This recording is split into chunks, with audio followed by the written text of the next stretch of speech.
Hello everybody!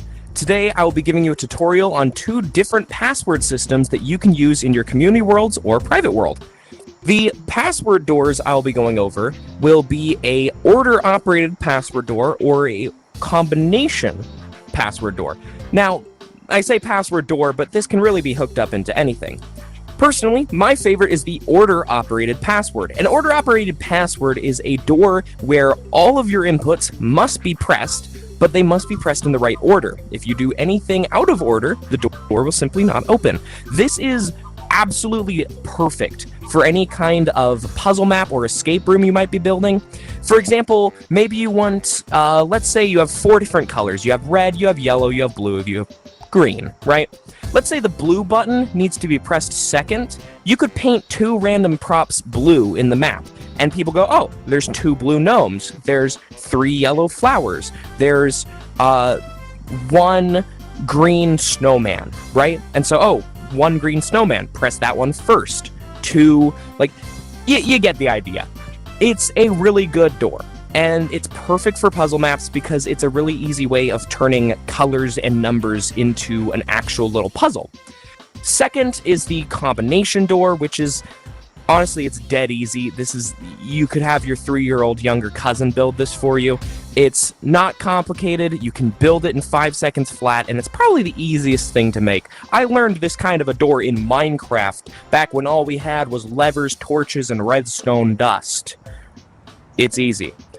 So anyways, let's get into building the actual order-operated door. The beautiful one that I like the most.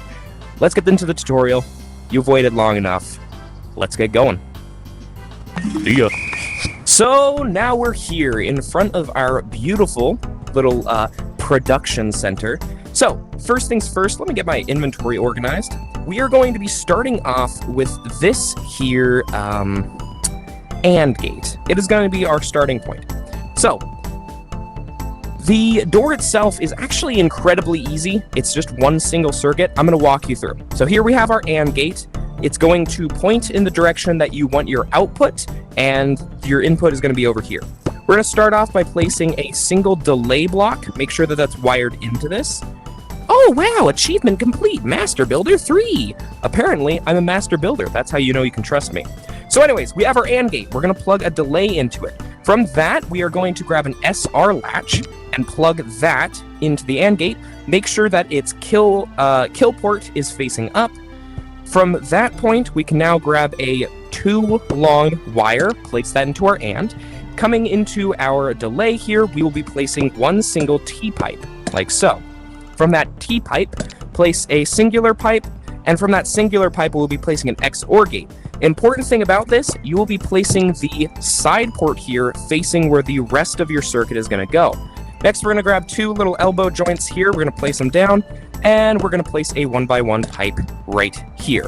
So, you should have something that looks like this. You should have an AND gate followed by a SR latch. Powering this AND gate should be a delay hooked into a T, single pipe, XOR, secondary port facing away, and it wires straight back into the AND gate. Now, if you have paints to use, I'd recommend painting the circuit all one color. This will make it a lot easier to figure out what you're doing later on. So, this is the main circuit of our order-operated door. The more inputs you want to add, the more of this piece you build. So, let me really quickly just auto-complete the next 3 stages for you. Bippity, boppity, bada bing! Magic! As you can see, this is actually just the same exact circuit we built before. Our AND gate, our SR, our delay, our T going into our XOR. Now, the important thing here, which you can clearly see, is that each part of the circuit is pushed 1 block forwards. Every time you want another input, you'll build this circuit, and then you'll build it again, but 1 block forwards. There's also a specific wiring for the final input in the password, but we'll be doing that in a little bit here. What we need to do next is we're going to hook these into each other so that they talk to each other, because what's a wiring system without a good old conversation? So what we're going to do is we're going to dupe our T-pipes right here. And now we're going to grab a one-way little delay here. I call them one-ways. They're actually called micro delays. Now, I will be painting this a specific color. We're going to call this our check circuit. The check circuit here is checking whether or not a button has been pressed too early in the combination. Next, we'll be grabbing our T-pipes, and we'll be placing them down like this. So the check circuit should be going up and into the XOR, and this is why we had our XORs facing earlier. So we'll grab our T-pipes. We can also paint them our check circuit color, and now we have our check circuit. Next up, the end cap. These are the 3 buttons we'll be pressing in our circuit, but before that, we will also have to have a final button. Now, the final button is probably the simplest thing to build. Take your SR latch, delay it by 1 block. Congratulations, you're done. You can now place a bit of wire, place a bit more wire, and place some T-pipes. Bada bing, bada boom, bada pow. So we're also going to grab our check circuit here, and we're going to delay it like that. And now, since this is the end cap, we don't actually need to place T-pipes down. We can just place some elbows like this, painted our check circuit, and give this final little section here its own color. We'll make it cobalt, because why not? And that's it. You have built a 4-input password door. What we're going to do now is we're going to grab some AND gates, because we want to make sure that all 4 of these ports are hooked up to each other. So AND gate, AND gate, AND gate. Let's grab a fancy little paint color. This is going to be our success circuit. This circuit will only be powered when we have successfully typed in our password. So we'll paint all of this green. Now make sure that the first button doesn't have an AND gate, because it doesn't need one. Now, the other thing right now is you'll notice we have all of our kill ports here completely unused. This is going to be our reset line. So we're going to place, whatever you want to call these corner joists. We're going to paint them a specific color as well. I'm going to put them neon red, because these are our reset circuit. This is the circuit that's going to be powered when either the circuit has successfully activated and you want it to automatically depower, or somebody needs to reset the door because they put the password in wrong. Now, about inputs. If you want to know what order your password door needs to be pressed in, it's in the order you built it. So currently our password is light blue, purple, mint, cobalt. That's the password. Now, of course, if you were to strap some buttons up to this, it would be pretty easy to guess the passcode because it's all in order.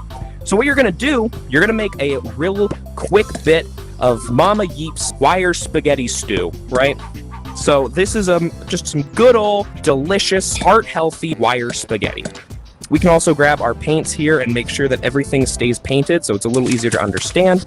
Now, of course, that's going to take a little while, so I'm just going to skip over that because I don't want to waste your time here.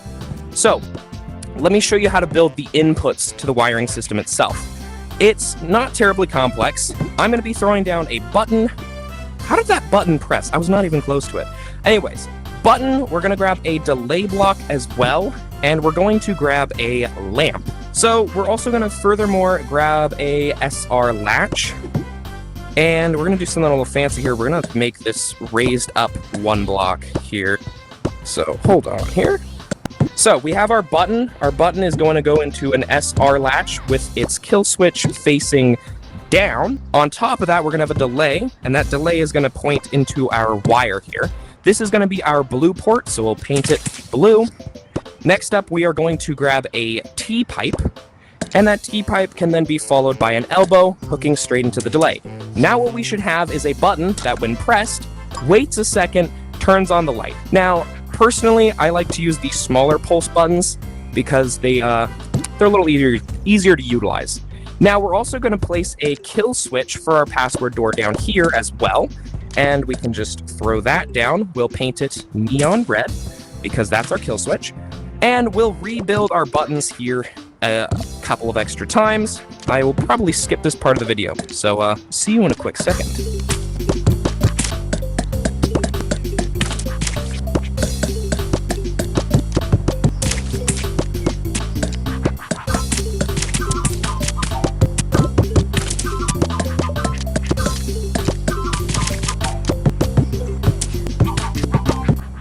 Alright guys, so I've really quickly just jumbled down all of our buttons. As you can see, they're the exact same as I showed you how to build before, and they are all wired on their underside kill ports.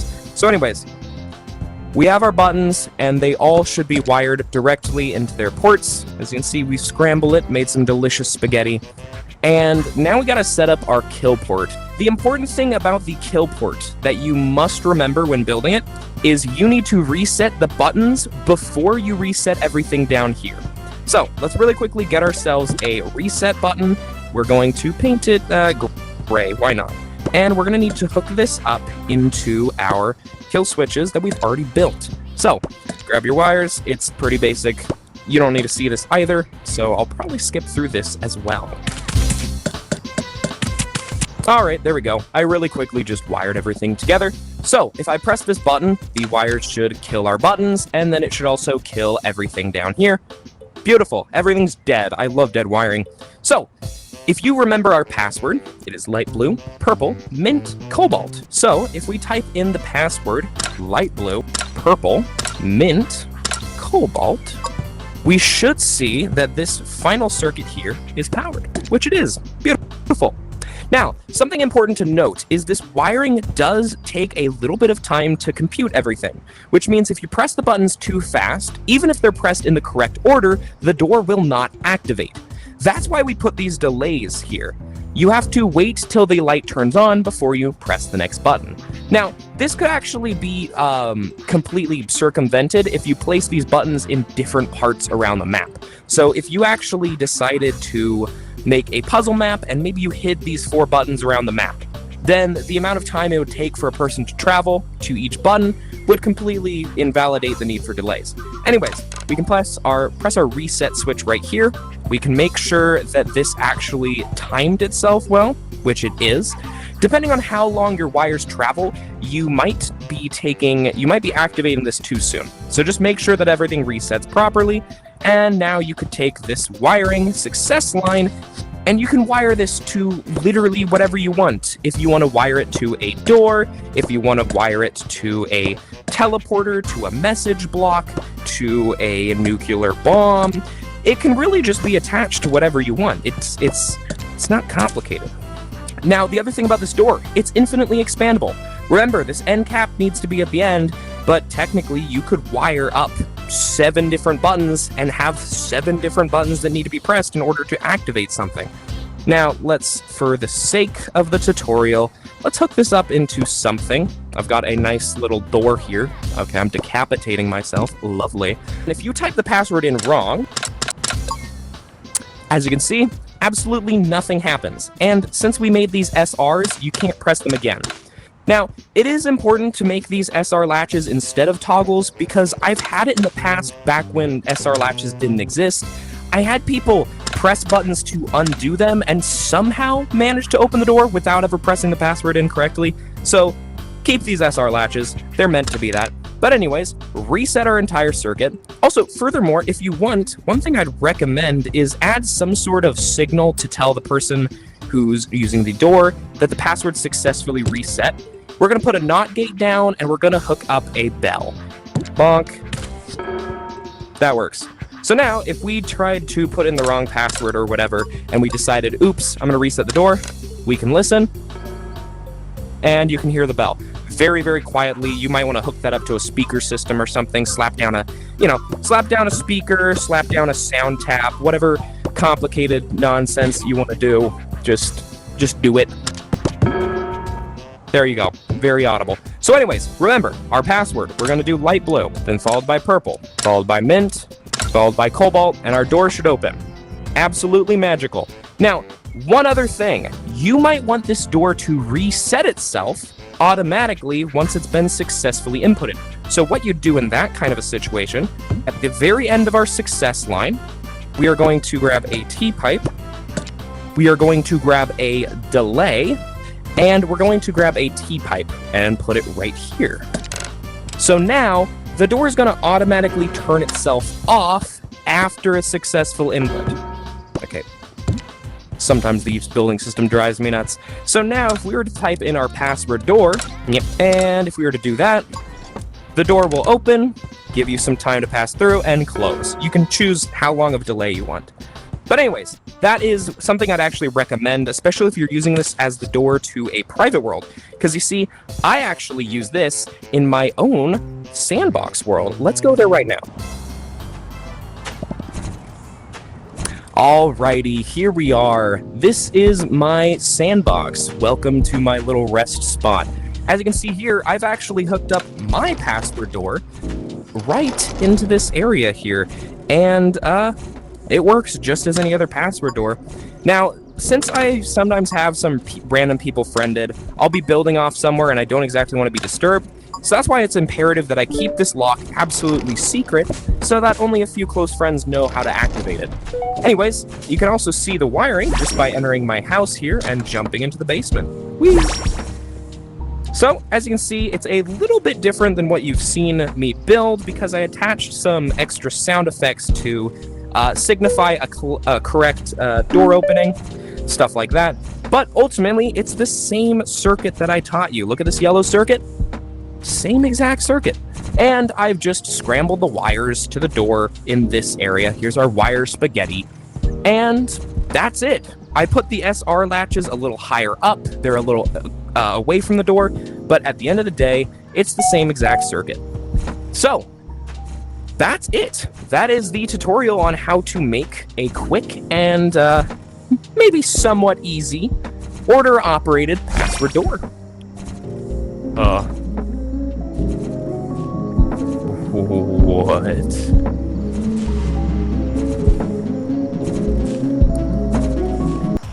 So, with that done, it is time to show you guys the last password door. Now, I promised it would be beyond easy, and I did not lie. This is the combination door. Let's get right to it. Welcome back to creative mode. We're going to really quickly make the simplest door of all time. First, slap down your button. We're also going to follow this with a toggle block. Bam. Doesn't matter if the toggle is a reset or not because this door is not as complicated, so it doesn't break as easily. We're going to grab our T-pipe, followed by a bit of a curve to plug into our lamp. There you go. This is our input. Let's make this a 4-button password lock. Just like the order-operated lock, this is infinitely expandable, meaning you can add as many buttons as you like to this, and it will continue to function as intended. What this lock is looking for is a combination of ons and offs. So let's really quickly decide our password. I think I'm going to have on, off, a very predictable password, but it works for what we need it for. Now, for every light that is supposed to be off, we're going to be grabbing a NOR gate and placing it down at the end of the wire here. For every single light that you want to be on, we're going to be placing down a single 1x1. After that, it's just a matter of hooking all of these ports into an AND gate. I told you this was going to be easy, and it absolutely is. Now, there is a way to auto-reset this if you'd like. You can wire a kill switch to every one of these buttons. Place these facing down, add a wire so that it resets all of the toggles. But we're not going to be doing that today because I'm lazy and I want a nice and quick and easy tutorial. As you can see, this is our success port. It is telling us that we've typed in the password correctly. Now, as you can see, putting in any password that is not our correct password will lead with failure. Turning every single light on, it doesn't matter. Doing it inverted, doesn't matter. You understand. If we type in the password correctly, though, the light turns on.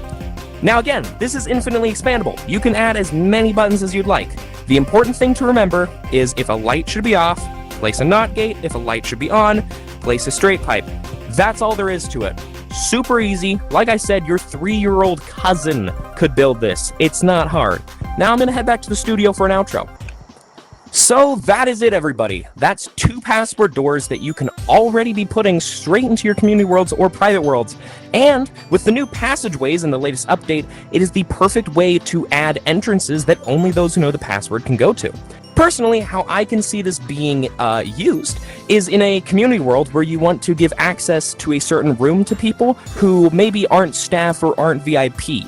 You could make a password door, maybe an order-operated color door, and you could place it right in front of a passageway that leads to a, VIP club, maybe people who are in the know. For example, I, as a content creator, could create a secret club in my community world that is only accessible to those who know the password, and the password being hidden in one of my most recent videos. What an interesting thing. Actually, now that I'm thinking about it, there was a password door that I built that used colors in this episode. I wonder, I wonder if that's going to be able to be used in my community world. Very interesting. What an idea. For those who don't know, my community world is the glorious and brilliant Among Us. So, anyways, that's the tutorial. Hope you enjoyed. Hope it helps. I'll see you guys later. I got places to be. So let me pull out my beautiful firework, grab some cotton, and yippee-ki-yay.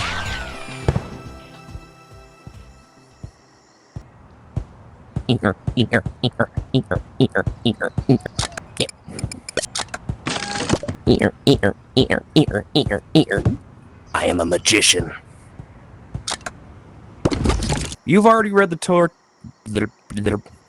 Stupid camera.